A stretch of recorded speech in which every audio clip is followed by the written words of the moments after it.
Hare Krishna,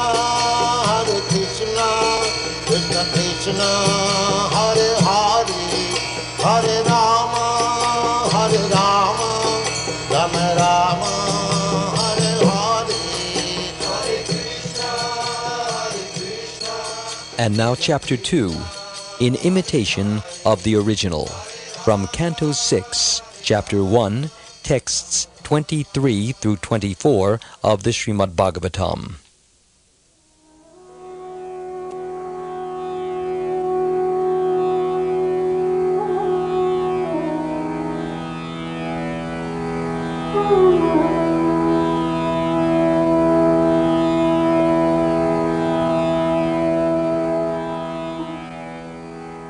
Shukdev Goswami continued, My dear king, 88 years of his life passed by, while Ajamil thus spent his time in abominable, sinful activities to maintain his family of 10 sons and the prostitute. The youngest child was a baby named Narayan, who was naturally very dear to his father and mother.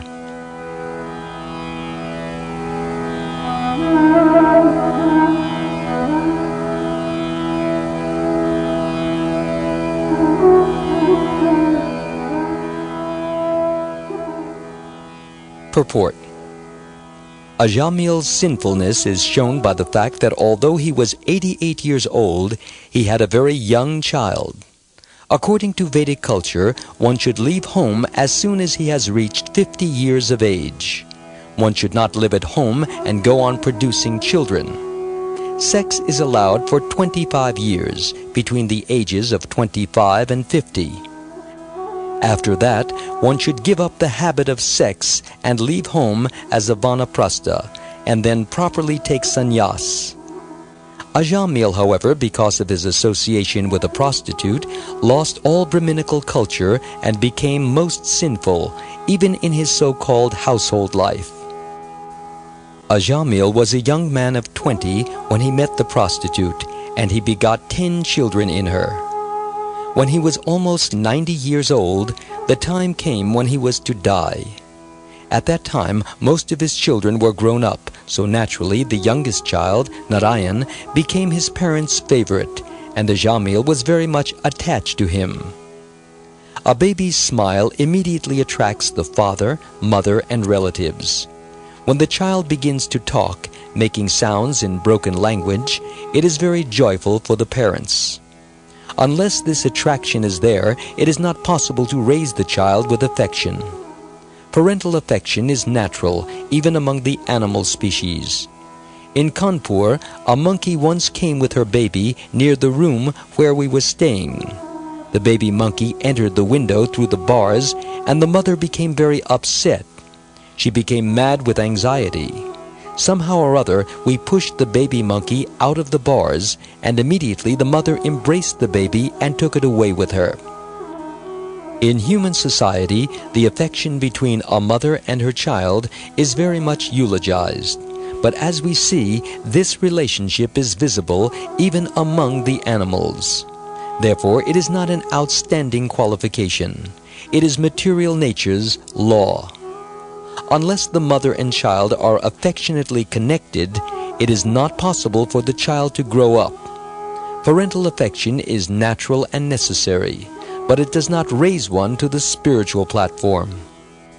The character of the debauchee Ajamil was abominable, but he was still very affectionate toward his youngest child. Although Ajamil was nearly 90, he was still enjoying the child's playful pastimes, just as Maharaj Nanda and Mother Yashoda enjoyed the childhood pastimes of Lord Krishna.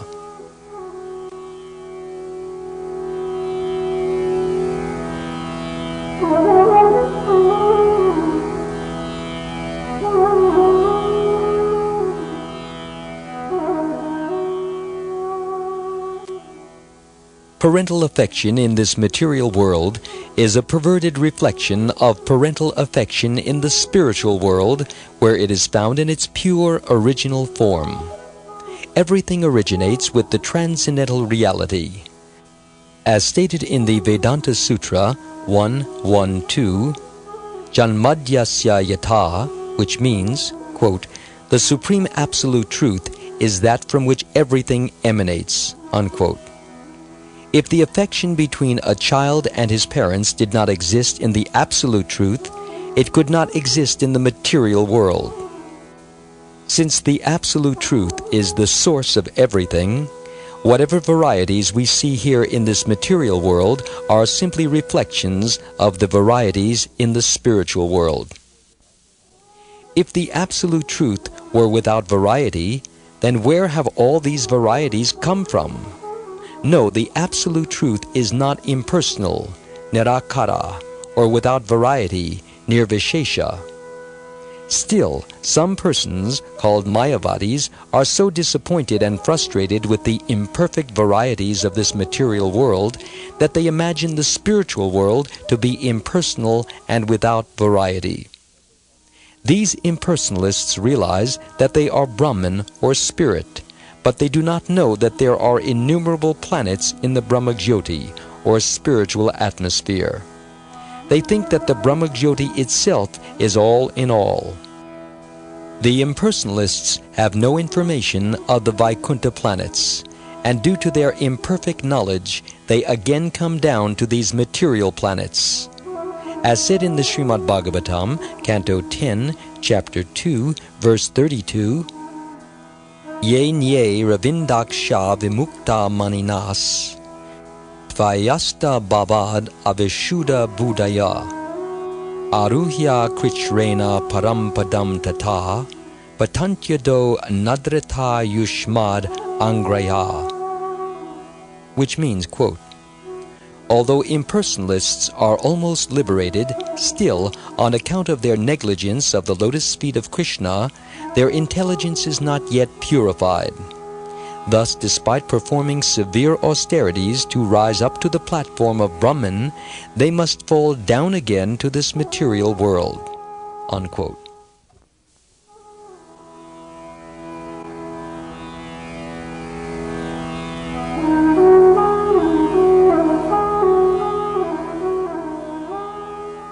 The impersonalist philosophers cannot differentiate between activities in the material world and similar activities in the spiritual world. Nor do they differentiate between the material form and God's form. They are convinced that the impersonal Brahma-jyoti, the spiritual effulgence emanating from the Lord's body, is the supreme absolute truth.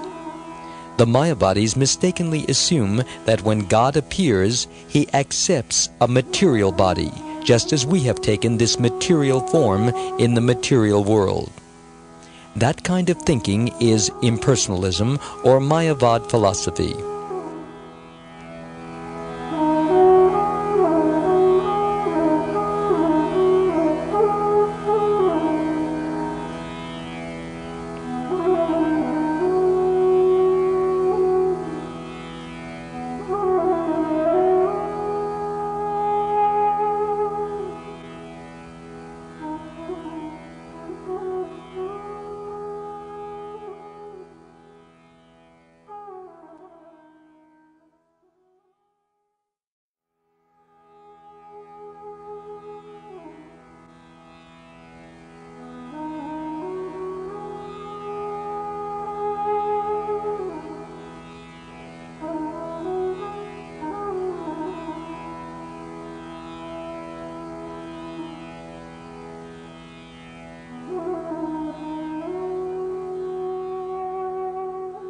God has a form, but not a material form like ours. His form is Satchit Ananda Vigraha, a spiritual form full of eternity, bliss, and knowledge. Anyone who understands the transcendental nature of Krishna's form achieves perfection. This Krishna confirms in the Bhagavad-gita, chapter 4, verse 9. Janma karma cha me divyam, evam yo veti tatvadaha, yaktva deham puna janma, naiti mam eti sorjana. Which means, quote, when I come, I do not accept a material body. My birth and activities are completely spiritual, and anyone who perfectly understands this is liberated, unquote. When Krishna displayed himself as the perfect child before Mother Yashoda, he would break everything when she did not supply him with butter, as if he were in need of butter. So God can display himself exactly like an ordinary human being, yet he remains the Supreme Personality of Godhead. Impersonalists cannot know God because they see him as an ordinary man.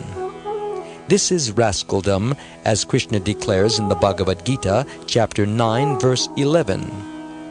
Avajananti mam mudha, which means, quote, only rascals accept me as an ordinary human being, unquote.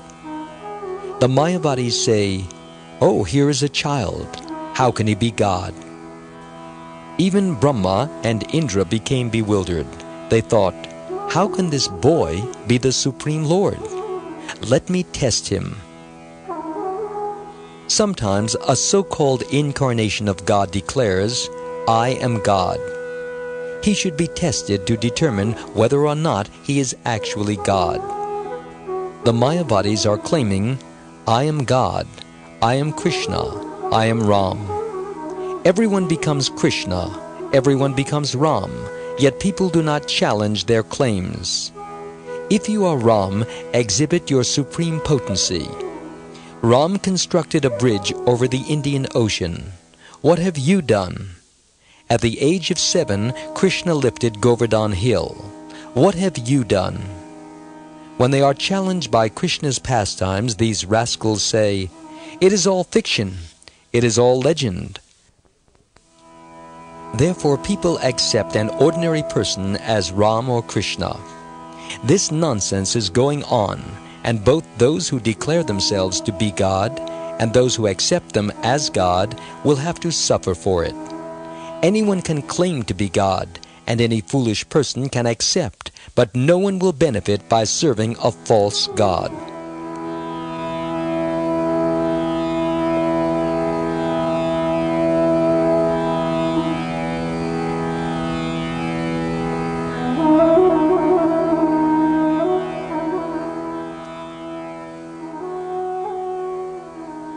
Once Lord Brahma thought that Krishna might also be such a false god. He observed that a mere boy in Vrindavan, India, was accepted as the Supreme Lord, and that he was performing extraordinary activities. So Brahma decided to make a test. He took away all of Krishna's calves and playmates and hid them. When Brahma returned to Vrindavan after 1 year, and saw the same calves and playmates still there, he could understand that Krishna had expanded himself by his unlimited potency into so many calves and boys. The boys' own mothers could not detect that their sons were Krishna's expansions, even though the mothers could not explain why every evening when their boys returned home from the fields, their affection for them increased more and more. Finally, Brahma surrendered to Krishna, composing very nice prayers in glorification of the Lord. Similarly, Indra became bewildered when Krishna told his father, Nanda Maharaj, there is no need of performing sacrifices to Indra because he is under the order of the Supreme Lord. Krishna did not say to Nanda Maharaj, I am the Supreme Lord, but he said, Indra is under the order of the Supreme Lord. Therefore, he has to supply you with water, so there is no need of performing this yajna or sacrifice to him. When the sacrifice to Indra was stopped, he became furious and tried to punish the inhabitants of Vrindavan by sending incessant torrents of rain for 7 days. Vrindavan was nearly drowned in water, so great was the downpour. But Krishna, a child of about 7 years, immediately lifted Govardhan Hill and invited all the residents of Vrindavan, together with their animals, to take shelter underneath the hill. Krishna held up the hill for 7 days and nights without taking any food or rest, just to protect the residents of Vrindavan. Thus Indra understood that Krishna was the Supreme Personality of Godhead. In this way, the Srimad Bhagavatam warns that if even great personalities like Brahma and Indra can sometimes become bewildered by Maya, the external manifestation of Krishna's energy, then what to speak of us?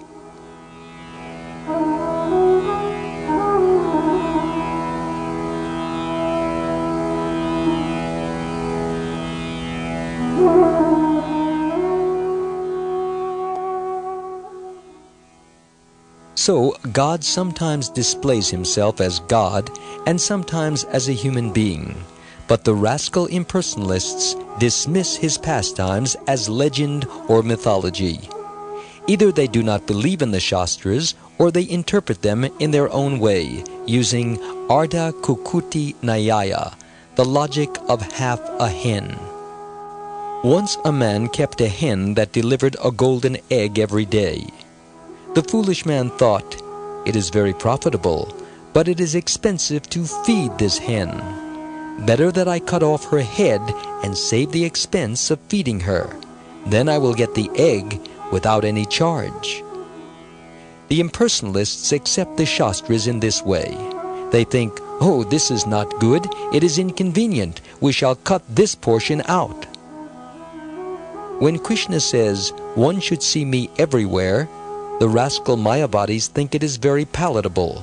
But when he says, "Give up everything and surrender to me," they disagree. They accept what is convenient and reject what is not. But the Acharyas do not distort the Shastras in this way.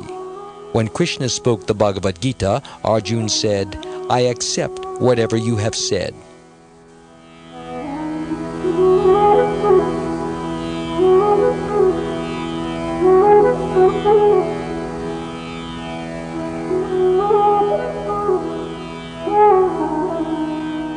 The Vedanta Sutra is accepted as the supreme authority of all Vedic literature. And the Vedanta Sutra 1.1.2 says, Janmadyasya yata, which means, quote, "The absolute truth is the original source of everything," unquote. Janma means birth. There is no question of interpretation. The meaning is clear. Everything in this material world comes out of the absolute truth, just as this body comes out of the womb of our mother. Janmadyasya yata. Beginning from birth up to the annihilation, everything is an emanation from the absolute truth. The absolute truth is that which is the source of everything, the reservoir of everything, and the maintainer of everything. What are the characteristics of the original source? The Srimad Bhagavatam, Canto 1, Chapter 1, Verse 1 says, Janmadyasya yaton vayad, itratash chartesh vavigyas varat, which means, the original source of everything must be supremely cognizant of everything, both directly and indirectly. He is the Supreme Spirit, and He knows everything because He is perfect. We are also spirit, spiritual sparks, and as soon as a spiritual spark takes shelter in the womb of a mother, it develops a body. That means that the spiritual spark is the source of the body and all its mechanisms. Although it is by our energy that this body is produced, we do not know how our veins are created or how our bones are created. And because we do not know, we are not God. But Krishna knows. This is the characteristic of the Absolute Truth. He knows everything. Krishna confirms this in the Bhagavad-gita, chapter 7, verse 26. Quote, I know everything that has happened in the past, everything that is happening now, and everything that will happen in the future. Unquote. We become cognizant of the absolute truth by accepting knowledge from a spiritual master. But how has Krishna become perfectly cognizant? How is Krishna's knowledge so perfect? Because he is fully independent, svarat. He does not have to learn anything from anyone. Some rascal may try to realize himself as God by taking knowledge from a Mayavadi, but Krishna is God without taking knowledge from anyone. That is God.